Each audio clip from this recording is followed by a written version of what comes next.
Всем привет, меня зовут Олег, и я занимаюсь изготовлением мебели. В этом видео я покажу и расскажу, как я изготавливал декоративный камин. Начнем с материала для данного проекта.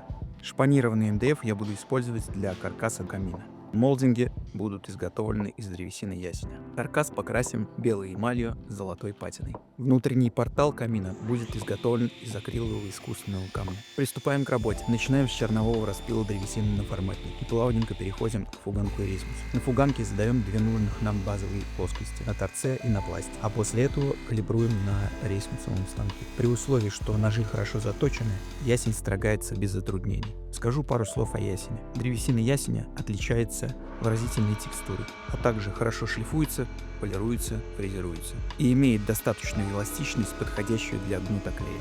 Одним словом, универсальный материал.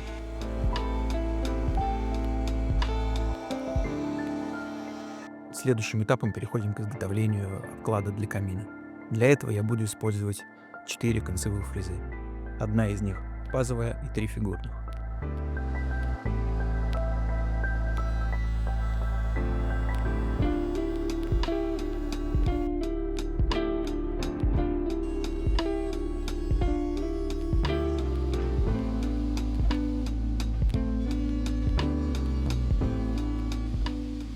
После того, как детали отфрезерованы, возвращаемся к форматнику и напиливаем в нужный нам размер. Можно было бы сразу напилить на тонкие ламели, а потом фрезеровать кромку. Но так детали будет неудобно фрезеровать, так как они могут заваливаться. Да это и менее безопасно. Пальцы нужно беречь.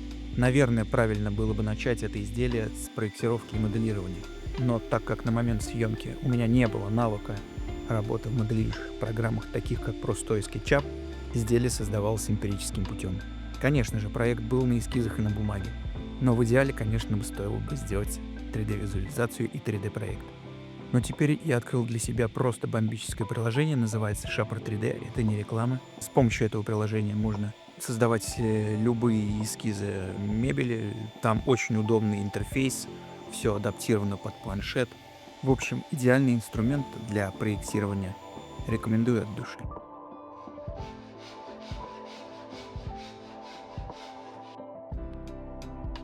Перехожу к этапу склеивания деталей.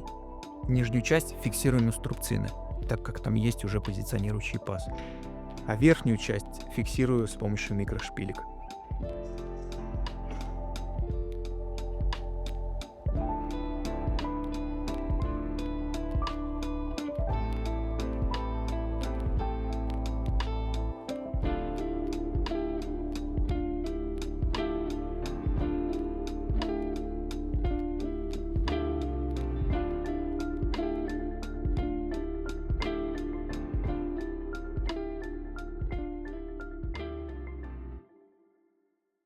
Чтобы не терять время, напилю заготовки для каркаса камина. Для этого использую 19-й шпанированный МДФ. Чтобы не было сколов с обратной стороны, нужно пилить заготовки с поднятым подрезом. Форматник явно выигрывает циркулярной настольной пилой.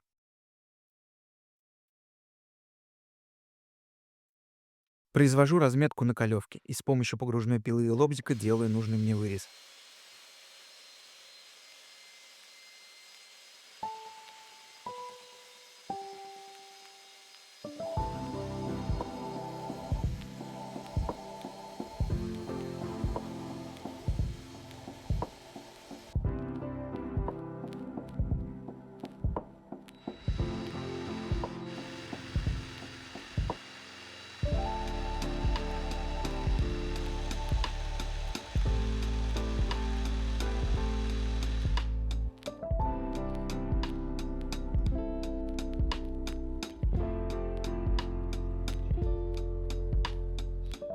Ну и, конечно же, не обойтись без доработки стамеской.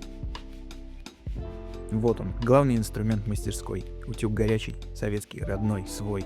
Не вот эти ваши все забугровые девольты и фестулы. Как вы видите, навык приклеивания кромки с помощью утюга и подрезки резаком я оттачивал в течение 10 лет, и это видно со стороны. Теперь можно начать сборку и склеивание колонн. Для позиционирования заготовок с помощью ламельного фрезера делаю пазы для ламелек и склеиваю все детали в одну конструкцию.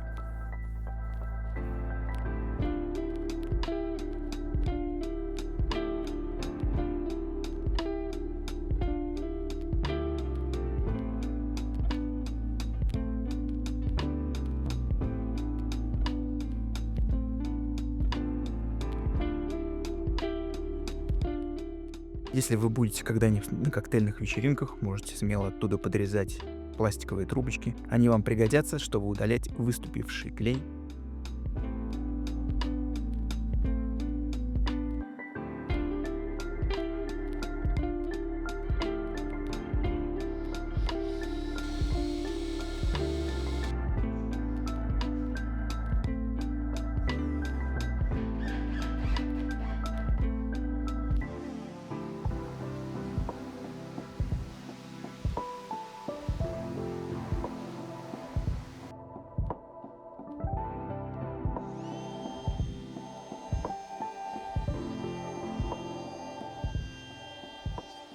Друзья, если вам было интересно наблюдать за моей работой, то поставьте, пожалуйста, лайк и подпишитесь на канал.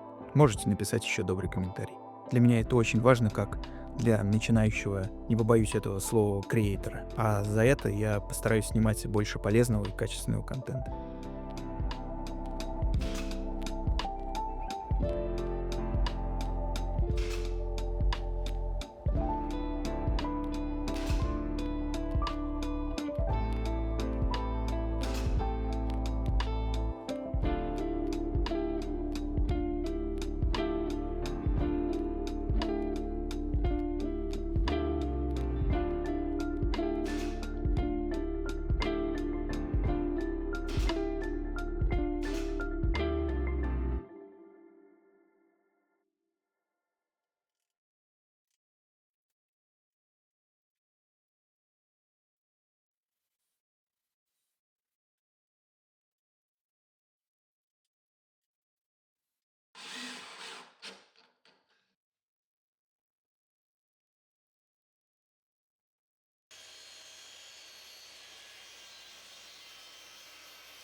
Теперь можно забелить наш обклад. Между колоннами и колевкой я подкладываю листы бумаги, чтобы не склеить их между собой. И все это фиксируем микрошпильками. Изготовление каркаса приближается к финалу. Остается все забрать, подшпаклевать и подшлифовать.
Можно приступать к заключительному этапу нашей работы. Это изготовление портала для нашего камина. Меняем пильные диски с диска по дереву на пильный диск по алюминию.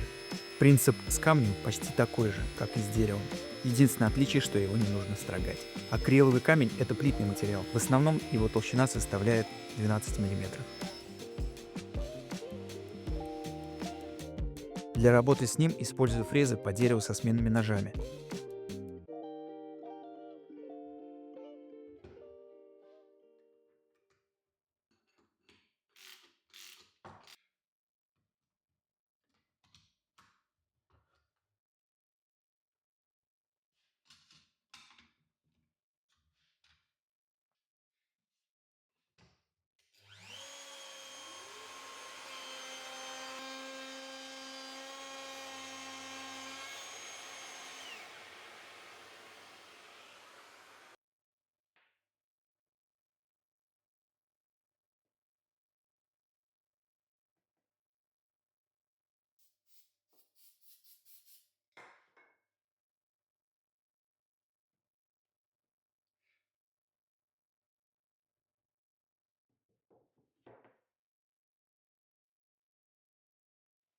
Есть свои нюансы в работе с камнем. При склеивании детали должны быть хорошо прифугованы, чтобы не было видно места склейки.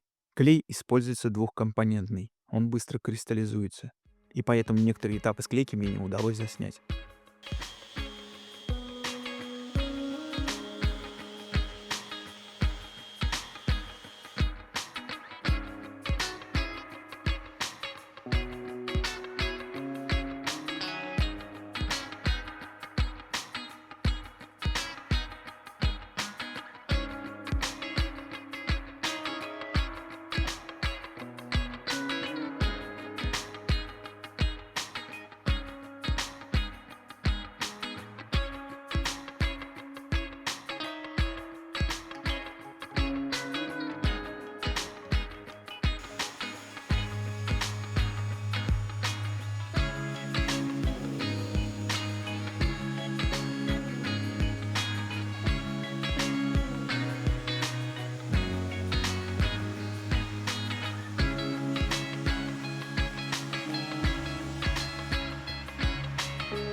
После всех манипуляций камень нужно хорошенько отшлифовать. Для этого я использую 6 видов градаций шлифовальных кругов, а после полирую овчиной с полировальной пастой.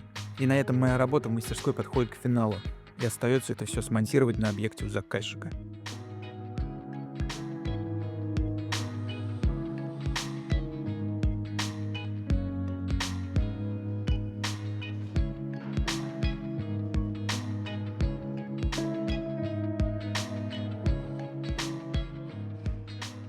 В целом мы и наш заказчик довольны конечным результатом. И как же хорошо, когда все хорошо. Надеюсь, и вам понравилось.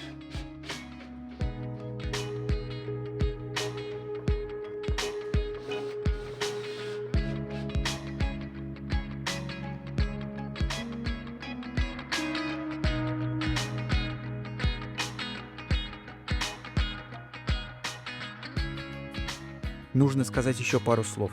Мы открыты для сотрудничества с дизайнерами и заказчиками и всегда рады интересным и нестандартным проектам. Спасибо всем тем, кто посмотрел этот ролик. Берегите себя. До новых встреч.